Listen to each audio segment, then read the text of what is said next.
Dès qu'on arrive à Chantilly, on est tout de suite dans le bas. Parce qu'on voit l'hippodrome, bien entendu on voit aussi le château, mais le château c'est aussi le monde du cheval.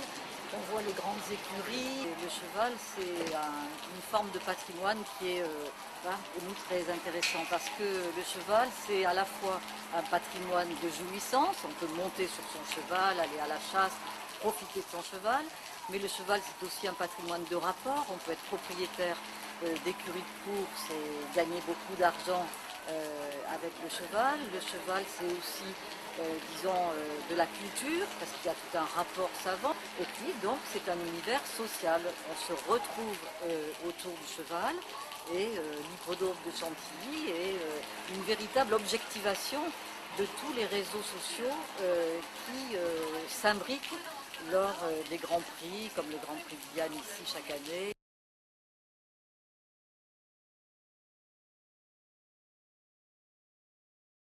Je rajouterais quand même que Florence Bers, la femme de a acheté des chevaux de course avec d'autres dames très haut placées et a fondé une petite société. La course, là, avec l'hippodrome, au fond, tout se passe comme si c'était la haute société qui mettait en scène la société. La course pour être toujours le premier, pour être toujours le plus fort, pour être toujours le meilleur.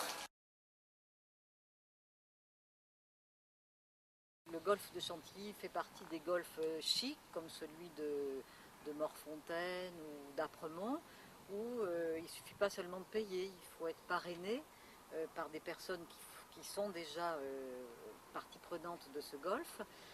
Voilà, pour être sûr qu'on ne va pas jouer au golf avec un intrus social. Il faut que l'homogénéité sociale soit garantie par ce système de cooptation. On est là, toujours avec son semblable, qui vous renvoie dans le miroir la belle image de gens qui appartiennent à la haute société, qui ont des corps de classe parce qu'ils font beaucoup de sport. Tout ce sport qui est fait autour du cheval, autour du golf, finit par vous sculpter un corps fin, mince, redressé, un port de tête altier, qui fait de vous, ah ben oui, on voit pourquoi ils nous gouvernent, on voit bien qu'ils nous sont supérieurs. Ce qui est très spécifique de la haute société, c'est qu'il y a toujours dans le portefeuille de relations dont on dispose, quelqu'un qui peut vous aider pour ceci ou pour cela. Quand vous avez un dîner, vous vous rendez compte qu'autour de la table, il y a une dizaine de personnes, et là vous avez à la fois des personnes qui sont dans les affaires, qui brassent des sommes importantes et qui ont du pouvoir dans les entreprises, etc.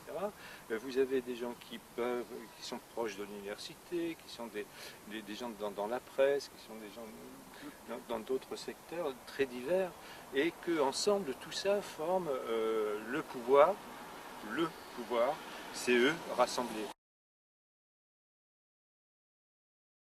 Là on voit bien que c'est, je sais pas, c'est beau, c'est magnifique, il y a des chevaux, il y a des golfs, il y a des beaux châteaux, il y a toutes sortes de belles choses.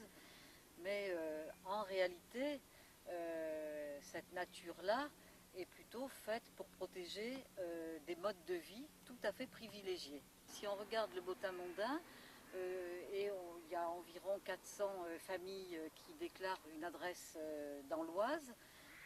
À l'intérieur de ces 400 familles qui ont donc une adresse dans l'Oise, 50% sont à l'intérieur de ce parc naturel régional.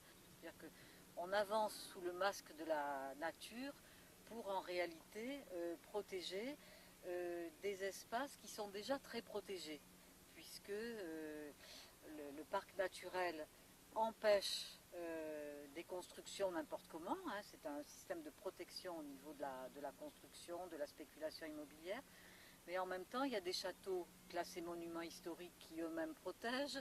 Vous avez Chantilly et Senlis qui sont des villes avec des secteurs sauvegardés très protégés, donc on a une succession de protections. Les villages sont dans ce parc naturel et en plus ils sont sous vidéosurveillance, hein, villages sous surveillance. Voilà, donc on n'est jamais aussi bien protégé que lorsqu'on vient se promener du côté de Chantilly. On a fait l'enquête pour comprendre les limites du parc. parce qu'on nous avait dit ce sont des limites écologiques en fonction de la nature, comment dire, des courants des ruisseaux, des mouvements des oiseaux dans le ciel, enfin plein d'arguments comme ça. Et puis nous, en examinant les choses de très près, on s'est aperçu que sous couvert d'écologie, c'était en réalité des limites très sociologiques.